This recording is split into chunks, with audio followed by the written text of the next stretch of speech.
আবুল তাবুল বেচালকেনা থেকে খবর পড়ছি তেলাপোকা মিস্ত্রি। গত ৩ মাস আগে আমাদের এক সংবাদদাতা জানিয়েছে যে ভারত থেকে একটি যাত্রীবাহী বিমান বাংলাদেশে আসার সময় মশার সাথে ধাক্কা খেয়ে আটলান্টিকা মহাসাগরে ৫০০ গজ পানির নিচে তলিয়ে গেছে।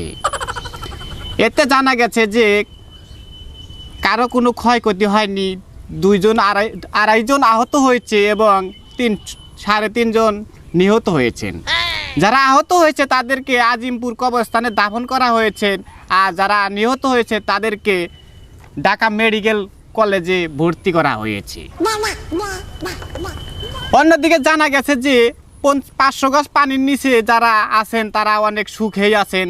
কেউ ফুটবল খেলছেন, কেউ ক্রিকেট খেলছেন, কেউ ডার্লিং নিয়ে পার্কে চুচু করছেন এবং বাদাম খাচ্ছে।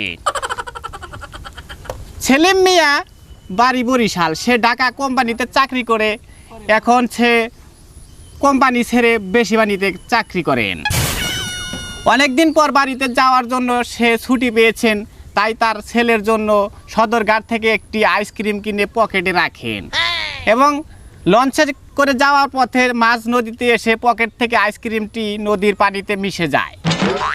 ৬ মাস খোঁজাখুঁজির পরও তার কোনো সন্ধান পাওয়া যায়নি। যদি কোনো ভাগ্যবান ব্যক্তি এই আইসক্রিমটির সন্ধান পেয়ে থাকেন তাহলে তাকে একটি মরা মুরগি উপহার দেওয়া হবে।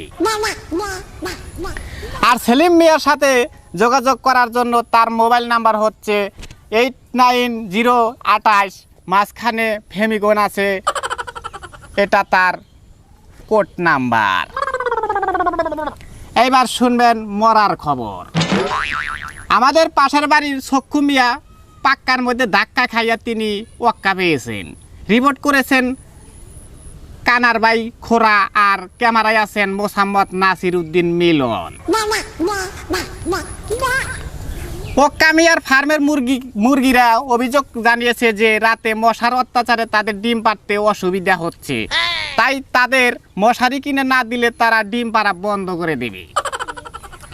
অন্যদিকে ওয়াক্কা মিয়া ও তার পরিবার সিদ্ধান্ত নিয়েছে যে তারা দুজনে ডিম পেড়ে বাজারজাত করবেন বলে জানিয়েছেন। বুড়িগঙ্গা নদী দিয়ে একটি মায়ার বড়ির জাহাজ যাচ্ছিল। মাছ নদীতে গেলে পরে বোয়াল মাছের সাথে ধাক্কা খেয়ে জাহাজটি ডুবে এবং জাহাজ থাকা সব মায়াবড়ি মাছে খেয়ে ফেলে, ফলে মাছের ডিম পাড়া বন্ধ হয়ে যায়। এর কারণে দেশে মাছের অভাব দেখা যাচ্ছে। সর্বশেষ খবর আবহাওয়া। আজ রাত বেহান পর্যন্ত আবহাওয়া আকাশে বলা হয়েছে জামালপুর সাভার 5 তলা বিল্ডিং এর উপর দিয়ে 60,000 বেগে দমকা হাওয়া বয়ে যেতে পারে। তাই যারা অভাবে আছেন তাদেরকে আকাশের দিকে থালা ও বড় বড় পাতিল ধরে রাখার জন্য অনুরোধ করা হচ্ছে। আজকের মতো খবর এখানেই শেষ করা হলো। পরবর্তী খবর শুনবেন রাত 3টার পর।